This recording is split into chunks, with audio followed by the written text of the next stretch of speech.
ocasión vamos a continuar entonces con la sesión correspondiente al día de hoy, 17 de abril de 2021. Vamos a continuar con lo que es el tema de e-commerce, comercio electrónico. Más que todo, pues, que se refiere a lo que es el comercio electrónico en toda su magnitud, en todo lo que es la parte de actividades comerciales y demás. ¿Okay? Vamos a compartir pantalla.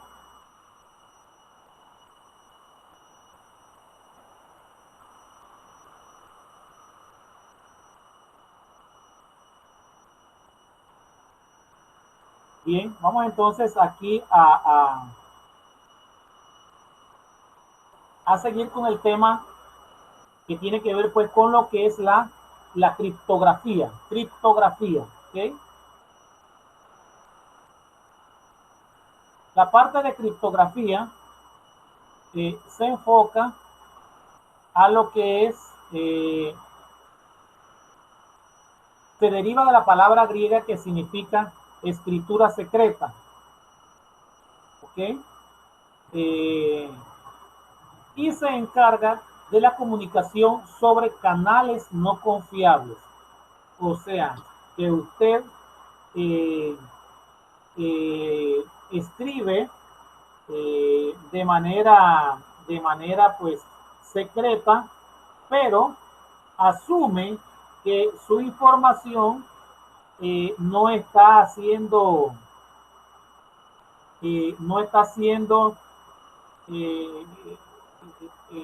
verificada o captada por terceras personas.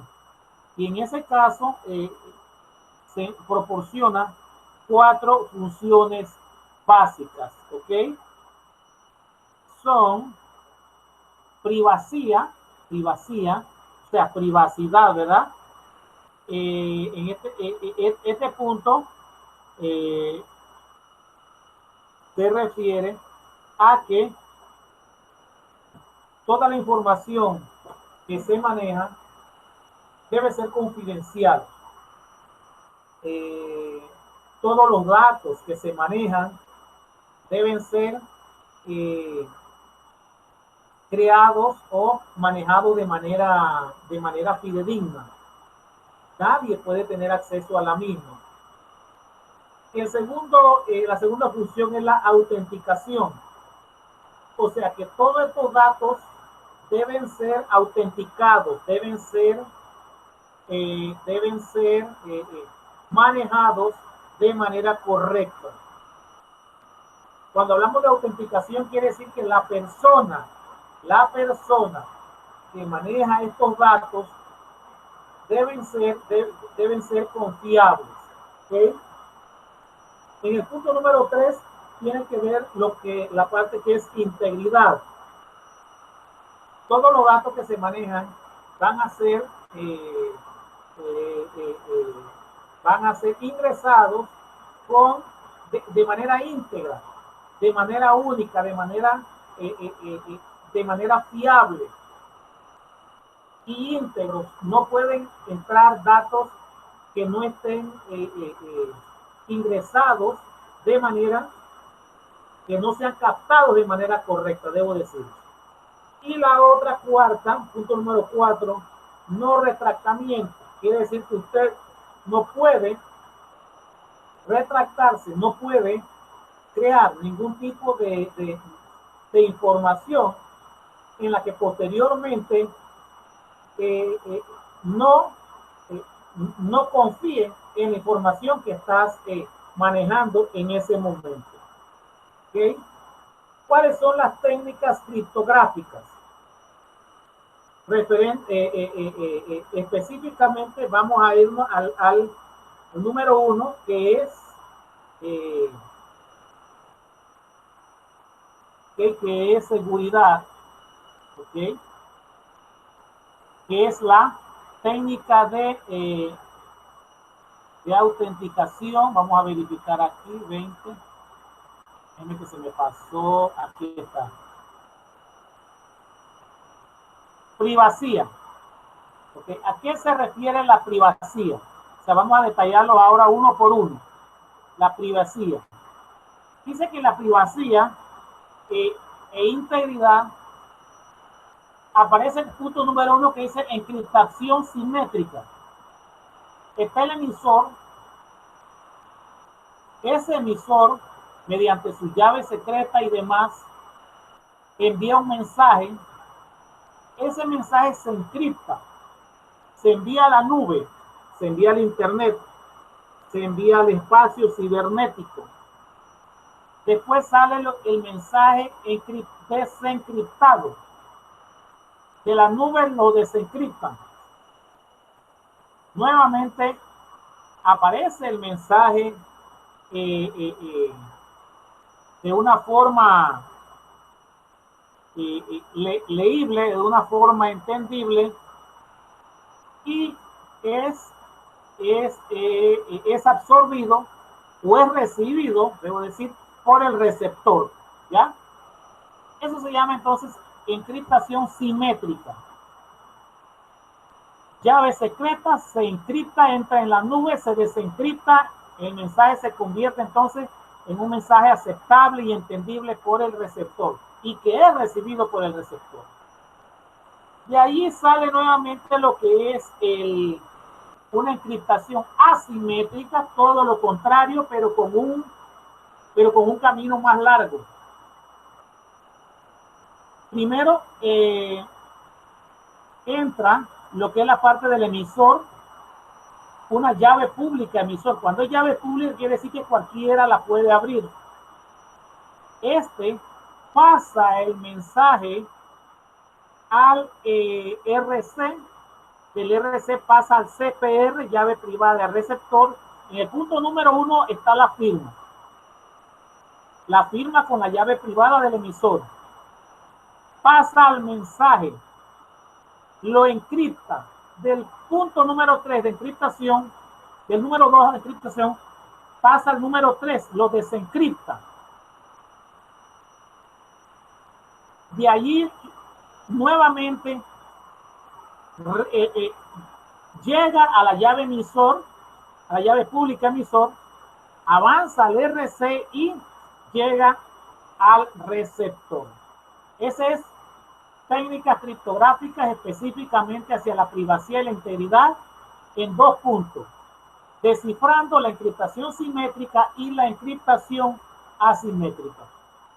En la parte de administración de llave está la generación de la llave, quién tiene el control de la misma, cómo se almacena la llave, cómo se destruye la llave y cómo se distribuye la llave de manera general.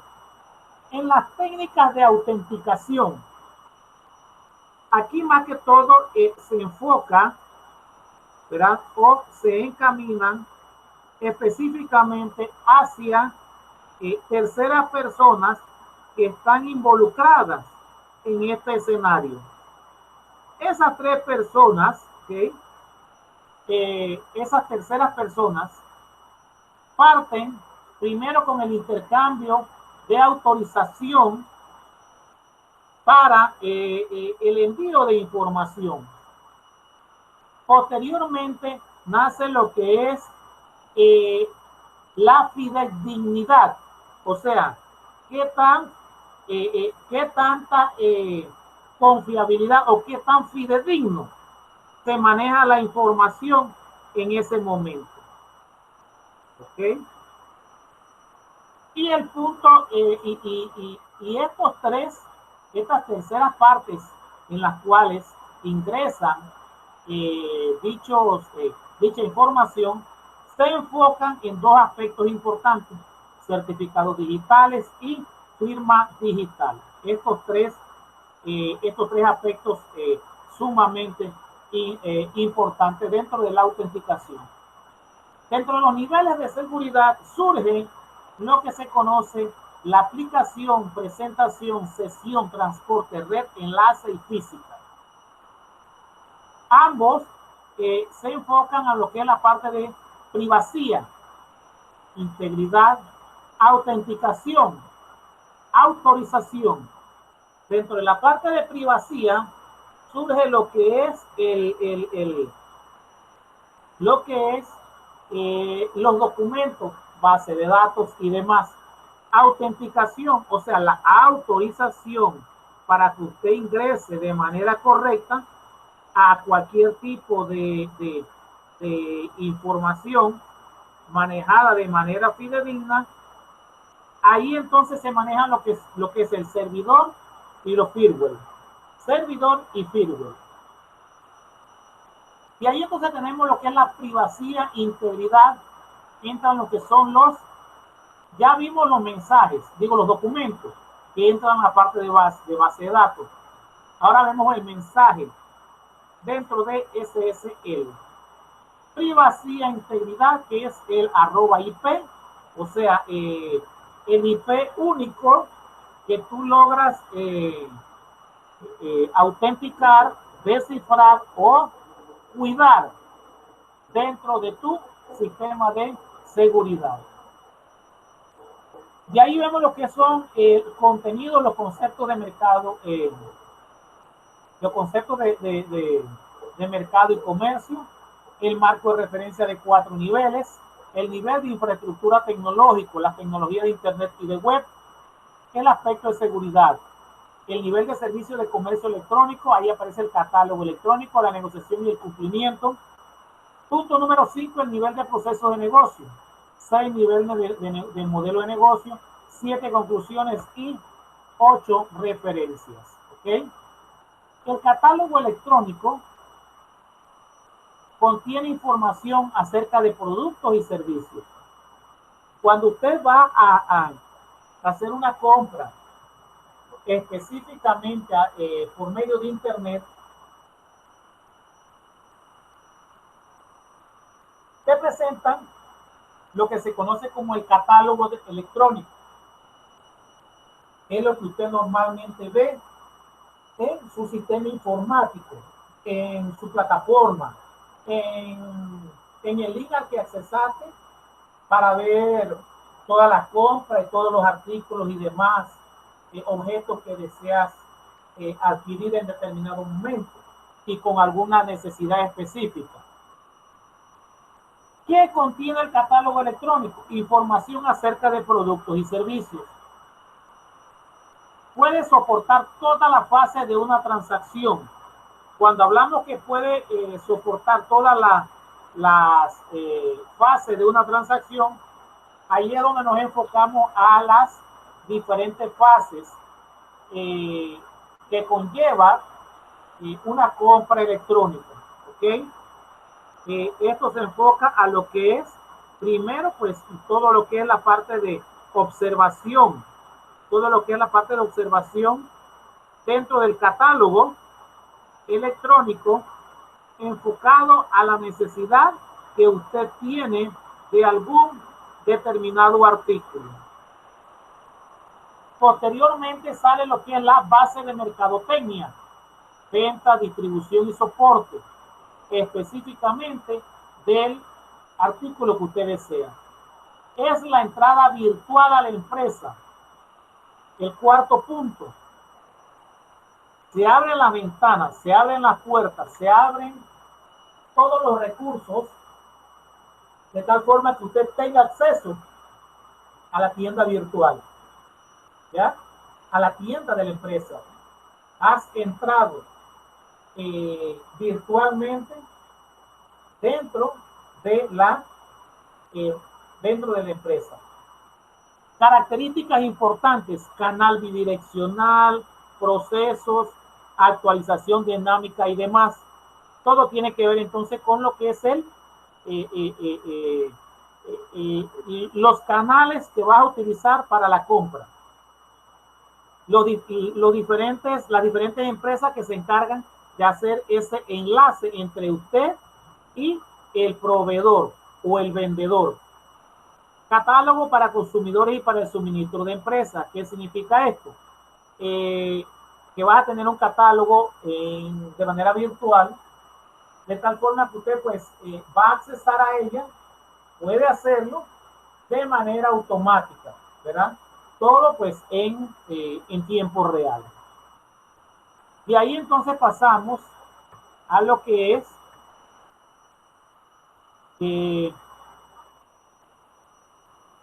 enfoques de pago electrónico. La contratación electrónica. ¿Quiénes son las personas que se involucran específicamente en este proceso?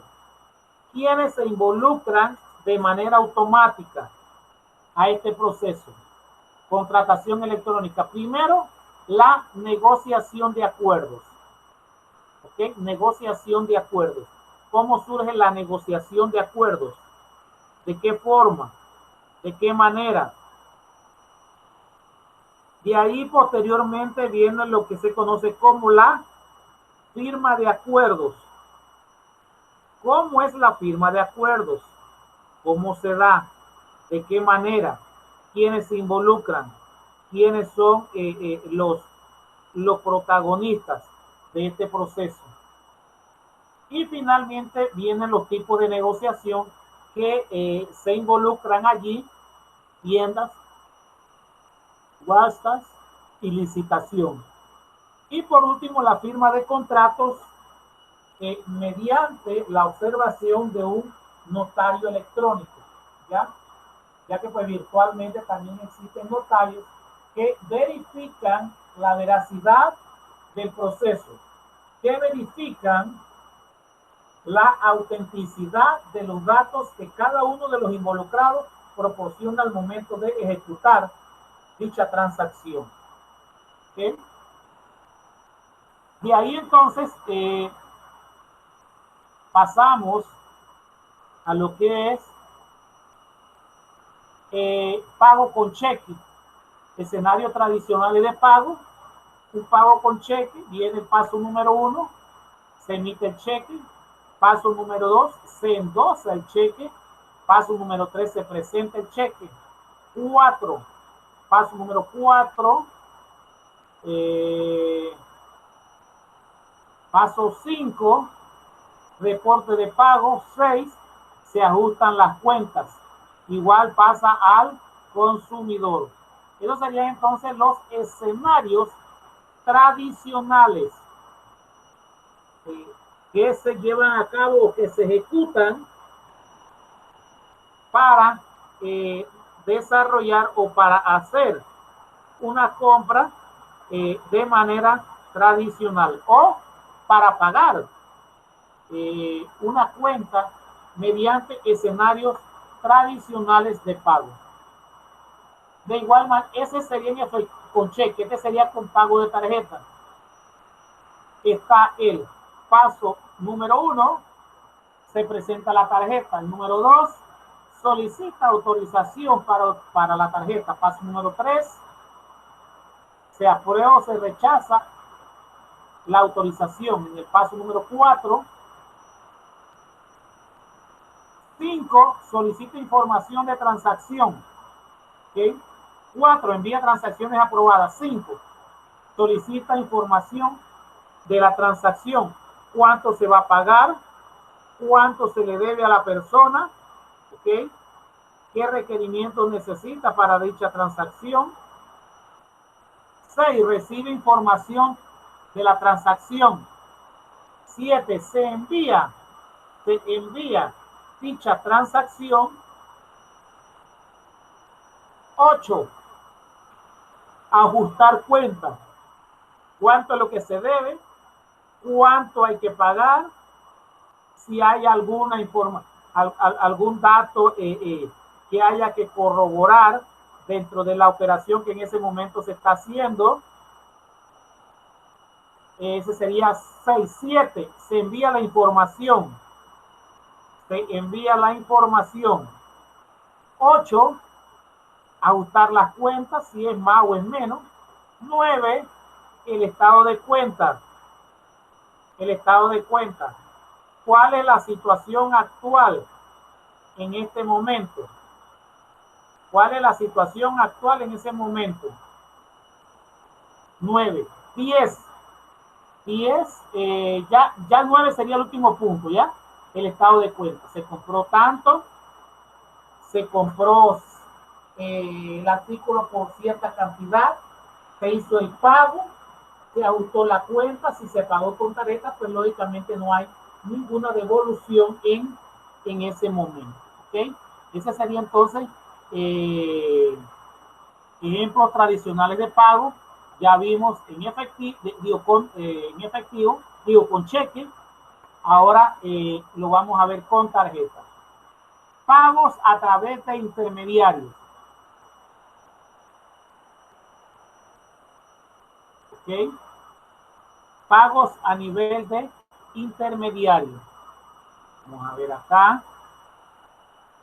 La edición con tarjeta 10. Ahora, etapas en el proceso de pago. Etapas en el proceso de pago. ¿A qué se refieren las etapas en el proceso de pago? Pago real del comprador, pago efectivo del vendedor.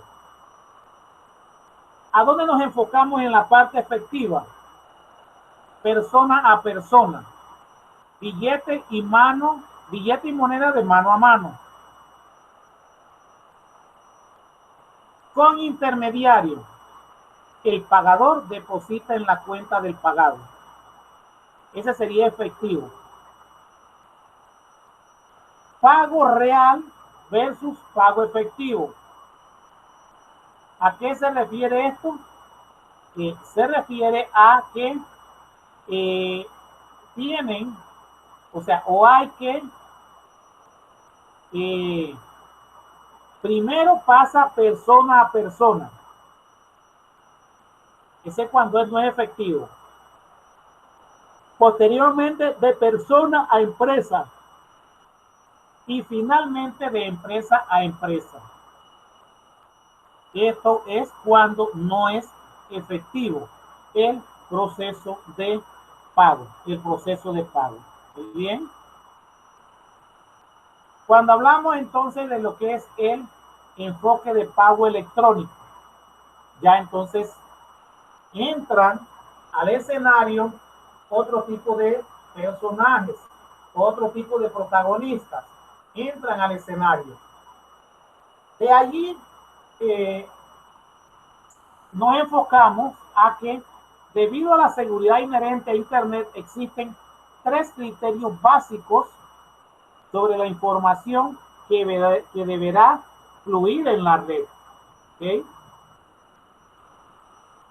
Entonces, el punto número 1 sería información de la operación, información financiera y el circulante electrónico. ¿Qué indica eso? Que nos vamos a enfocar a esos 3 aspectos. Pago basado en transferencia electrónica de fondos, pago a través de intermediarios, pago basado en dinero electrónico. ¿Okay? Da lugar a 3 métodos de pago. ¿Sí? Ese sería entonces el enfoque de pago electrónico. Pago a través de intermediario sería entonces Banco del Comercio, posteriormente pasa al Banco del Consumidor, que hace un ajuste seguro fuera de línea, queda en el medio el intermediario y finalmente entra entonces el comercio y el número de indicación, o sea, bienes y servicios. ¿Ok? Ese sería a través de un intermediario. Ya entra una tercera persona al proceso. Y ahí vemos lo que es el pago basado en una transferencia electrónica. ¿Ya? A ver entonces en qué consiste ese pago, cómo se da, de qué forma, quiénes son los involucrados. Ahí entra el Banco del Comercio, Banco del Consumidor, pago final por servicios, ajuste seguro fuera de línea a través de diferentes tipos de BAN, EDI o FT. O sea, son contactos que se tienen de banco a banco, pero fuera de línea. Esto indica de que ni el consumidor ni el intermediario tienen que ver con eso. Esto se enfoca directamente a las empresas, a las políticas de las empresas, al sistema bancario y demás requerimientos y directrices y políticas de cada banco. ¿Okay? De ahí surge entonces a través de circulante electrónico. ¿Okay? Pagos a través de circulante electrónico. Aquí nos enfocamos a lo que es el Banco del Comercio, Banco del Consumidor. ¿Okay? De ahí pasa lo que es el intermediario, ¿ya? Y posteriormente comercio consumidor. En la diapositiva número 39 vemos lo que es el pago First Virtual. Está una base de datos de miembros que se encargan de ¿qué? De hacer las operaciones mediante un proceso. Punto número 1, se adquiere el número de cuenta. El punto número 2, se hace la solicitud del producto en el cual el cliente desea adquirir. En el punto número 3, enruta el producto digital. Enruta el producto. ¿Qué quiere decir eso? Tienes el producto en mano. Lo encaminas o codificas el artículo de manera correcta para poder hacer la operación, la operación electrónica, ya que cada artículo tiene un código único, que es el que sirve para poder identificarse o diferenciar, debo decir, los artículos uno del otro. Ese sería el punto número 3. El número 4 dice solicitud de pago. Y ahí entonces surgen otros actores. Número de cuenta, cantidad. El número 5 se verifica el número de cuenta y se checan los fondos. Si verificas el número de cuenta, debe tener un saldo disponible. Debe tener una cierta cantidad de fondos disponibles para poder en este momento pues procesar la cuenta, ¿ya? Para poder procesar la cuenta, para poder darle el go a la operación o a la transacción. Ese sería el número 5, el número 4. El número 5, verifica el número de cuenta y chequea los fondos. El número 6, solicita autorización de pago. Se verificó el código, se verificó el artículo, se verificó la existencia, se verificó el tiempo de llegada, se verificó el envío aéreo, marítimo, terrestre, se verificó el código del artículo, se verificó la existencia, ¿ok? Se verificó que la tarjeta tenía fondos, se verificó que la cuenta existía, se verificó que era un cliente real. Entonces, el número 6 solicita autorización de pago. 5, 6, autorización de pago. 7, autorización de pago, se dio. 8, ajuste cuenta virtual. Pasa directamente a lo que es el ajuste cuenta servidor de banco a banco. Y finalmente del comercio al consumidor y del consumidor al comercio. Eso es lo que se conoce como un servidor de comercio First Virtual. Y ahí entonces vemos también acá en la diapositiva 40 el método de pago CyberCash. Método de pago CyberCash. O sea, cómo se dan estos métodos de pago de manera pues cibernética, de manera virtual. Cómo se dan, de qué manera se procesan, ¿verdad? De qué manera se ejecutan de forma correcta. El punto número 1, o cuál es el procedimiento. Iniciamos con el punto número 1. Se solicita la compra. ¿Okay? Se solicita la compra. ¿Cómo se va a dar? ¿Qué deseo adquirir? ¿Dónde se encuentra disponible ese artículo? ¿Ok? Paso número 1. Paso número 2. Solicita firma de pago. ¿Cómo lo vas a hacer? El pago, ¿cómo lo vas a hacer? ¿Por tarjeta? ¿Lo vas a hacer por...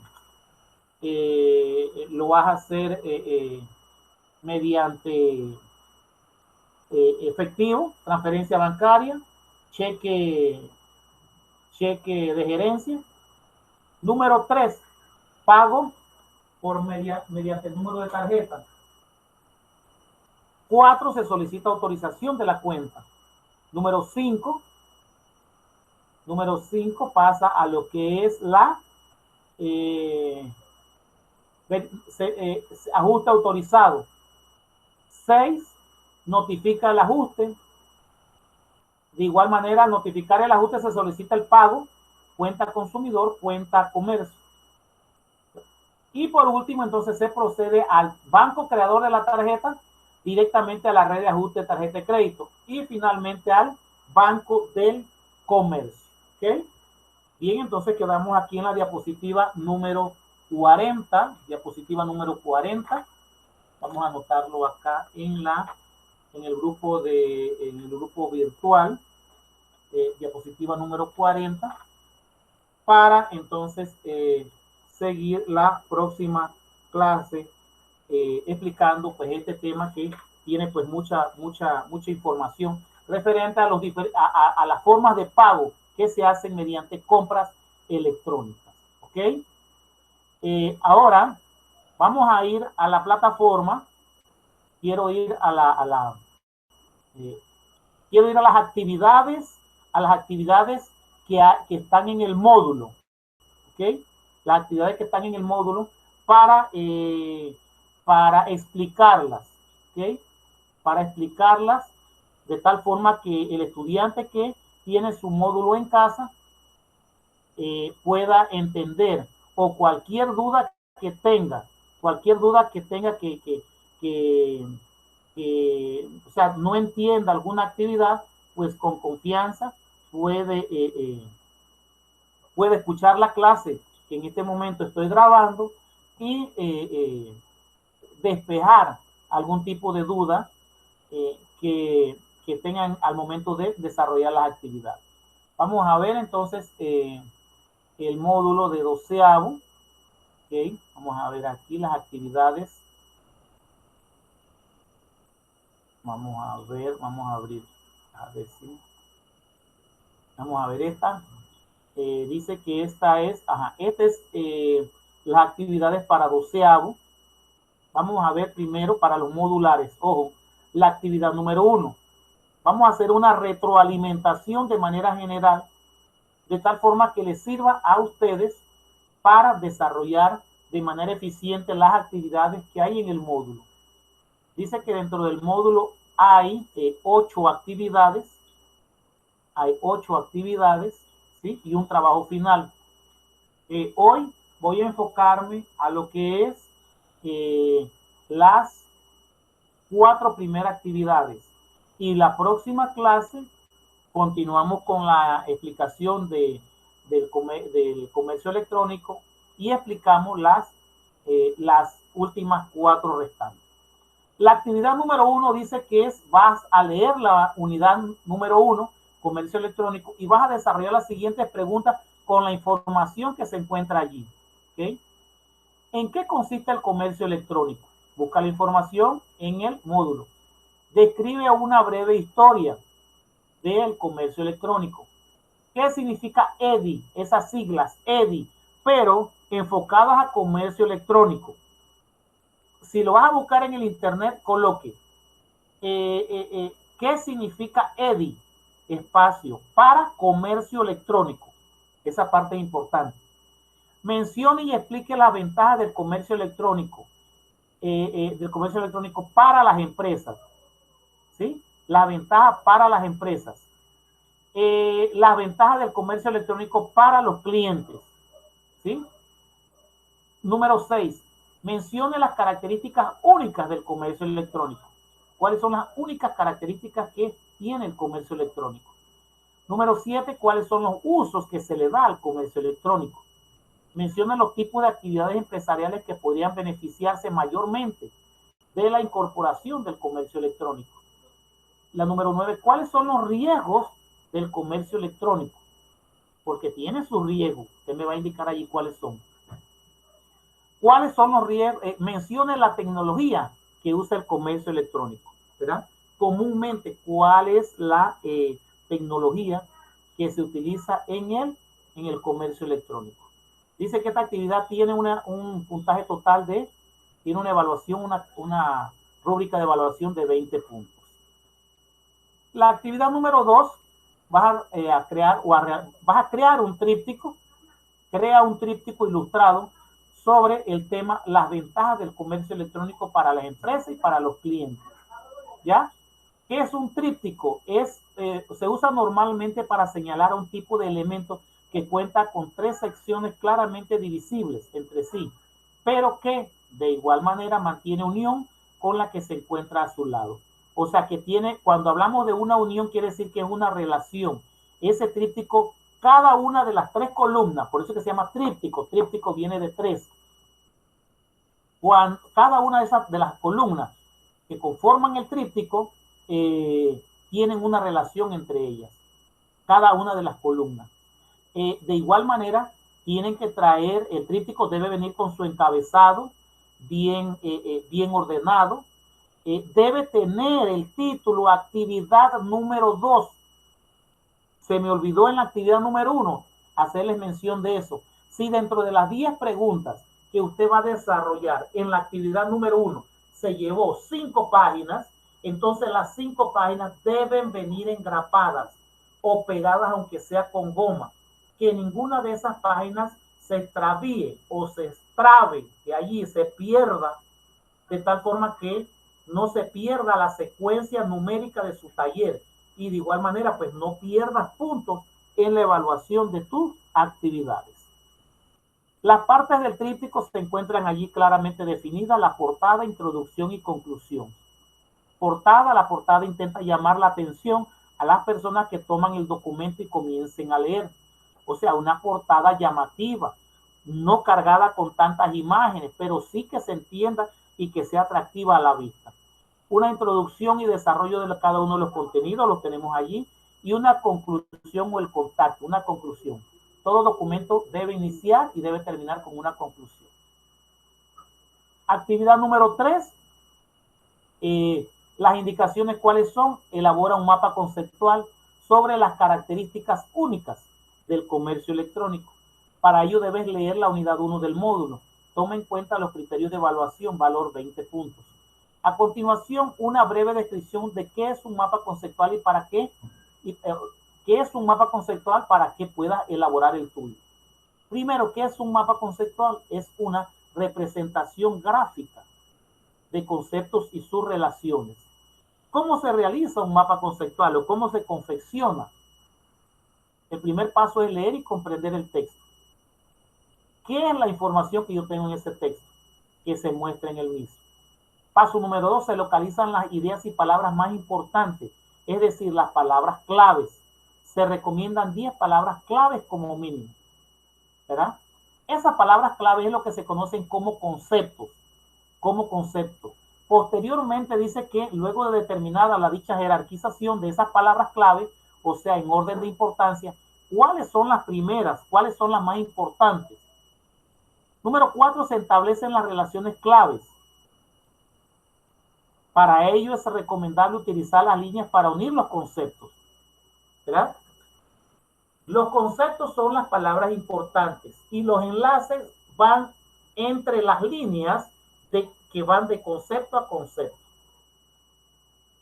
En fin, se utiliza correctamente la simbología, ideas o conceptos, conectores y flechas, ¿ok?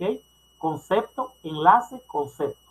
Aquí vemos entonces un ejemplo de un mapa conceptual, ejemplo de un formato de un mapa conceptual. Está el tema principal. Lo que llamamos conectores es lo que comúnmente nosotros le llamamos enlace. Dentro de la teoría de los mapas conceptuales, ¿verdad? Creadas y las ideas del constructivismo creadas por John Piaget indican de que cada uno de los conceptos deben de ir en pequeños recuadros, ¿ya? En pequeños recuadros. Todos los conceptos deben de ir en recuadros. ¿Por qué? Porque aquí es donde surge la idea de lo que es un concepto, un enlace y un concepto. ¿Ok? Concepto, enlace, concepto. Entonces, los enlaces van entre las líneas. Donde dice conector, allí va la palabra enlace. La palabra enlace, tiene que conectarla allí. Allí tiene que escribirla. ¿Ok? Entonces, esa es la forma correcta como se ejemplifica un mapa conceptual. Y por último, tenemos la actividad número 4, les repito de nuevo, de los otros talleres restantes, se los explicaré en la próxima clase, detalladamente como lo estoy haciendo aquí. Lea el tema número 1, comercio electrónico, y realice un resumen ejecutivo del tema. ¿Cuál es el tema? Riesgo del comercio electrónico. Tomen en cuenta los criterios y sigan las indicaciones. Valor 30 puntos. A continuación, una breve explicación de qué es un resumen ejecutivo para que puedas elaborar el tuyo. ¿Qué es un resumen ejecutivo? Un breve análisis de los aspectos más importantes de un tema o de un texto. Por lo tanto, debe estar bien redactado y presentado para que facilite la comprensión de la información. Pero ¿cómo se realiza un resumen ejecutivo? Primero, vamos a ver, primero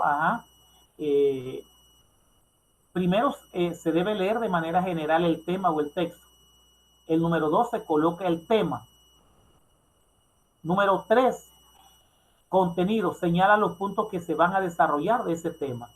Número 4, vas a elaborar un resumen, va lo más importante del tema. Número 5, responde qué aprendió, qué recordó y qué reafirmó. ¿Sobre qué? Sobre ese tema. Y por último viene la conclusión sobre el mismo. ¿Okay? Aquí está el esquema del resumen ejecutivo. Sin olvidarse, pues, que usted lo puede hacer más grande. Es solamente un ejemplo para que usted se guíe. Y allí, pues, claramente qué aprendió, qué recordó, qué reafirmó y finalmente las conclusiones. De igual forma, entonces tenemos allí la rúbrica de evaluación o los criterios de evaluación que se van a considerar dentro de esta actividad. Específicamente un resumen ejecutivo. Contenido relevante del tema, usted obtuvo los 10 puntos. La ortografía lo sacó todo bien, no tiene ningún error ortográfico, sacó 5 puntos. Las respuestas fueron coherentes sobre el tema. Respuesta coherente quiere decir que hubo una respuesta positiva, hubo una información correcta, ¿verdad? Entonces, 5 puntos. Siguió las indicaciones tal y como yo se las di, mediante el recuadro, la explicación y demás, 5 puntos. Utilizó el formato sugerido, 5 puntos más, ¿ok? Entonces, en total serían 30 puntos. Muy bien, entonces llegamos hasta aquí. Esa sería la información de manera general, cómo usted va a presentar sus talleres, sus asignaciones, de tal forma pues que quede evidenciado de que usted presentó sus talleres tal y como los solicitaron en el Instituto Laboral Nueva Luz. Eso es todo, esperando pues que pasen buenas tardes y será hasta la próxima sesión dentro de 8 días. Que pasen buenas tardes.